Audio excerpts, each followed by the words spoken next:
Aí eu perguntaria ao ministro Aldo, com essa visão de mundo sua, num país, num momento um pouco estranho que nós vivemos na República agora, o ministro não se sente politicamente deslocado? Não. Por quê? Porque existe uma bolha aqui como se fosse o oceano. Você tem a linha d'água. Abaixo da linha d'água ninguém vê o que acontece. Vê o que está acima da linha d'água, o que todo mundo vê.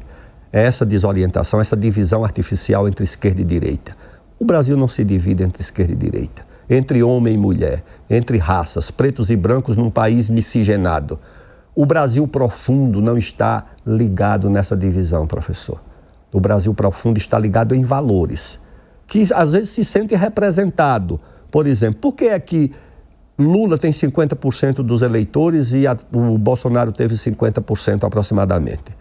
Porque o país se divide, mas se sente identificado em alguma coisa do Bolsonaro, que é a ideia nacionalista, o verde e o amarelo, a família, a religião, os valores religiosos, que às vezes parece que a esquerda desprezou. Não é toda a esquerda que desprezou, mas às vezes a narrativa que vingou foi essa. E no lado do Lula, o apreço pela justiça social, se comover pela situação da pobreza. As pessoas simpatizam com isso. O Brasil, no fundo, quer um país nacionalista, um país que proteja os valores da família, que respeite a religião e que lute pela igualdade social e pelos direitos dos mais pobres. É isso. É esse o caminho que nós precisamos encontrar. A polarização não explica e não representa o Brasil. Vai dividir sempre. O senhor foi presidente da Câmara dos Deputados, o que não é pouco. O presidente Lula recentemente disse: esse é o pior congresso da história. Qual é a sua opinião? Esse é o pior congresso da história? E aí, fazendo um gancho, a questão das emendas parlamentares, que era muito diferente na época que o senhor presidiu a Câmara dos Deputados do que nós vivemos agora. Ao menos tem casos de deputados que teriam 50 milhões de reais por ano para distribuir para suas bases, 200 milhões num mandato de 4 anos. E sequestraram 25% do orçamento, foi sequestrado pelo Legislativo. Isso é uma espécie de senso comum. Eu lhe pergunto, concorda com o presidente Lula ou com os analistas, que o Lula está dizendo, outros já disseram, eu mesmo já disse isso, de certa forma, muito antes dele. É o pior congresso da história. Se ele tem as suas deficiências, como resolvê-lo? Como nós construirmos um congresso frente à sua última fala, né? Que é a discussão dos problemas estruturais do Brasil, os desafios da terceira década do século XXI. Enquanto isso, o Congresso fica discutindo se nós devemos ter 1, 2, 3 banheiros, né? Um põe peruca, outro tira peruca, o outro briga não sei o quê. Como que é, com a sua experiência de sei que não é também não é pouco, pelo contrário, de 24 anos no Congresso Nacional? Professor, culpar o Congresso é o atalho para a própria incompetência. O Congresso tem defeitos? Tem. Esse é o melhor Congresso do Brasil, da história? Provavelmente não. Certamente não. Agora, esse Congresso, qual é a agenda que o Executivo propõe para esse Congresso? O presidente Lula só tem 2 agendas: aumentar a despesa e aumentar impostos. A agenda do desenvolvimento, o governo não tem. Foi bloqueada pelo próprio governo, bloqueado pelo Ministério do Meio Ambiente, bloqueado pelo IBAMA, bloqueado pela FUNAI, bloqueado pelo Ministério das Populações Indígenas, bloqueado pelas corporações, e o presidente faz de conta que não existe. Só aparece lá. Dá pena um homem com qualidades humanas como o ministro Haddad sofrer as derrotas consecutivas que sofre, porque ele só pensa em aumentar impostos para que o presidente Lula tenha mais dinheiro para gastar num país que está exaurido.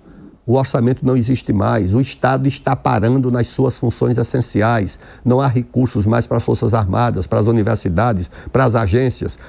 E vai botar a culpa no Congresso? Não, o Congresso é desenvolvimentista, pode enviar. Agora o Congresso tentou reduzir os embargos, a burocracia para o licenciamento ambiental, o presidente vetou. O Congresso tentou derrubar o veto, houve uma insurreição de ONGs e de gente do governo que é contra o desenvolvimento para impedir o Congresso. Então o governo e o Congresso têm agendas diferentes. O governo é um governo modernizante, é um governo que quer introduzir reformas nos costumes, no comportamento, que o Congresso não aceita. Desse ponto de vista, o Congresso é conservador. Então você tem um Congresso desenvolvimentista, conservador nos costumes, e um governo que não quer o desenvolvimento e ultraliberal nos costumes, e isso vai entrar em conflito, e o governo bota a culpa no Congresso. Emenda, eu nunca tive direito de assinar, de pagar emenda. As minhas emendas todas que eu fazia, eu entregava para o PSDB, até para o governo do Maluf, porque a oposição não liberava emenda, só o governo liberava emenda. Então, você pode liberar para vocês aí, para quem for deputado da base do governo. Quando eu era ministro da coordenação política, cada deputado da base do governo tinha direito a R$1 milhão de emenda por ano, tá certo? Era R$1 milhão. Agora, veja só também, que não há inocência nesse processo. Quando a presidente Dilma sofreu o processo de impeachment, a oposição chegou à conclusão que ela poderia usar o orçamento para se defender. À medida que tomaram emendas impositivas, tiraram do executivo o recurso para deixar no Congresso, que era um Congresso dominado pela oposição. Eu disse na época, eu era ministro, falei para os meus amigos da oposição, vocês não estão subtraindo essa atribuição da presidente Dilma. Ela vai ser presidente agora, não será amanhã. Vocês estão subtraindo o orçamento do Poder Executivo. E depois de subtraído, ninguém vai mais trazer de volta. Depois o presidente Bolsonaro, fragilizado diante de um Congresso que ele não conhecia, de um presidente da Câmara com o qual ele não dialogava, que era o Rodrigo Maia, que era um bom presidente, que tinha boa vontade, mas não havia diálogo. Essas emendas impositivas foram ampliadas. Então, na verdade, a Câmara hoje acumula as três funções: votar o orçamento, fiscalizar o orçamento e agora também executar o orçamento, o que é uma coisa completamente absurda. Professor, quem vota e fiscaliza não pode executar, por isso é que há divisão de atribuições. O executivo executa um orçamento que foi votado pelo Congresso. A hora do Congresso interferir no orçamento é na hora da votação, dizer, não, esse recurso vai para aqui, esse vai para ali. E na hora de fiscalizar. Quando executa, fiscaliza e vota, a confusão está já prometida e precificada.